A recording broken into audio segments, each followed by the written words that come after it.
যোৱা কৰাৰ ৰাস্তাৰ জৰাজীৰ্ণ অৱস্থাৰ বাবে শ্ৰেণীকোঠা এৰি প্ৰতিবাদত নামিল মহাবিদ্যালয়ৰ ছাত্ৰ-ছাত্ৰী।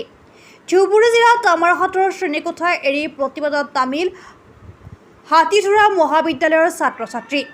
মহাবিদ্যালয়লৈ যোৱা পথছোৱা দীৰ্ঘদিন ধৰি জৰাজীৰ্ণ হৈ থকাৰ ফলত যাতায়াতৰ ক্ষেত্ৰত চৰম দুৰ্ভোগ ভুগিব লগা হৈছে ছাত্ৰ-ছাত্ৰীৰ লগতে পথচাৰীসকল। প্ৰতিদিনে শ্ৰেণীলৈ আহোঁতে পিছলি পৰি ঘৰলৈ উভতি যাব লগা হয় ছাত্ৰ-ছাত্ৰীসকলে।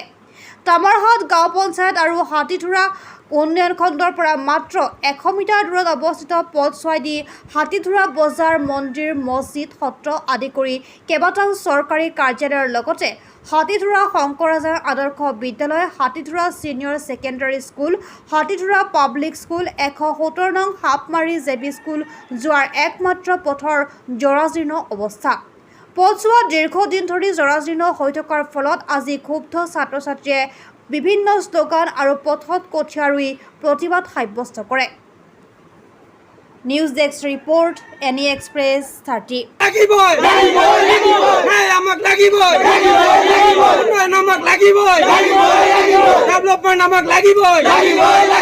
হাতীধৰা মহাবিদ্যালয় জিন্দাবাদ, হাতীধৰা মহাবিদ্যালয় জিন্দাবাদ।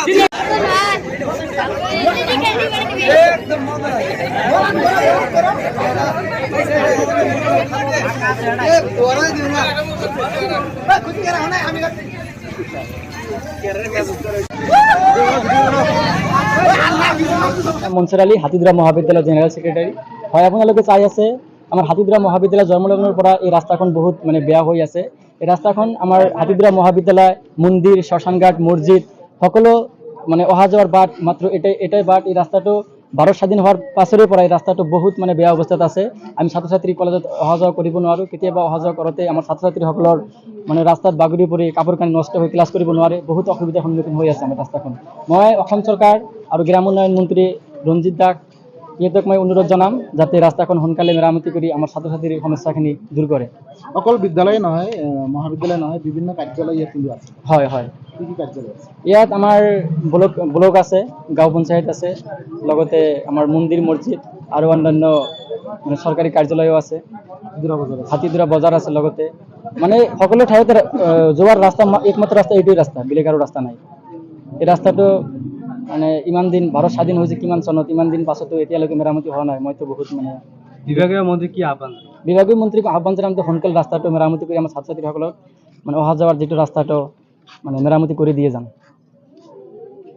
হয় চাওক, আপোনালোকে দেখিছে আজি হাতীধৰা মহাবিদ্যালয়ৰ ছাত্ৰ-ছাত্ৰীসকলে আজি ওলাই আহিছে, এখন ধৰ্ণা কাৰ্যসূচী লৈছে। কিয়নো আপোনালোকে দেখা পাইছে যে হাতীধৰা মহাবিদ্যালয়ৰ খুব ওচৰে এখন ৰাস্তা আছে। এই ৰাস্তাৰ একেবাৰে দুৰৱস্থা। আজি দীৰ্ঘদিন ধৰি এই ৰাস্তাখনৰ দুৰৱস্থাত এই অঞ্চলৰ ৰাইজে ভুগি আছে। লগতে আপোনালোকে দেখা পাইছে যে এই ৰাস্তাখনৰ খুব কম দূৰত, 50ৰ পৰা 100 মিটাৰ দূৰত্বত আমাৰ ব্লক অফিচ আছে, লগতে পঞ্চায়ত অফিচ আছে, আৰু লগতে আমাৰ এইখনৰ যিখিনি আমাৰ হাতীধৰা বজাৰ, এই বজাৰত দৈনন্দিন মিনিমাম 4,000 পৰা 5,000 মানুহ এই ৰাস্তা দি যোৱা অহা কৰিব লগা হয়।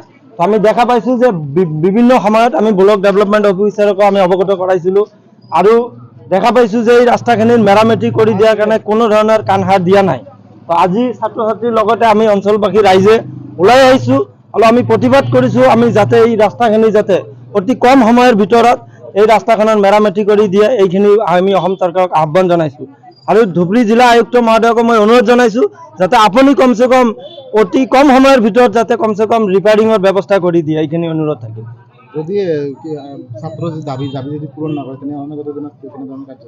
যদি ছাত্ৰ-ছাত্ৰীৰ এই আহ্বান বা এই অনুৰোধ যদি বিভাগীয় মন্ত্ৰী ডাঙৰীয়া বা আমাৰ ধুবুৰী জিলা আয়ুক্ত মহোদয়ে যদি কোনো ধৰণৰ গুৰুত্ব নিদিয়ে, তেনেহ'লে আমি 1 সপ্তাহ 10 দিনৰ ভিতৰত আমি পথ অৱৰোধ কৰিবলৈ বাধ্য হ'ম। এইখিনি আমাক ছাত্ৰ-ছাত্ৰীয়ে আমাক সহযোগ কৰিছে। আমি লগতে অঞ্চলবাসী ৰাইজ আমিও স্বতঃস্ফূৰ্তভাৱে আমি ছাত্ৰ-ছাত্ৰীসকলক সহায় কৰিম।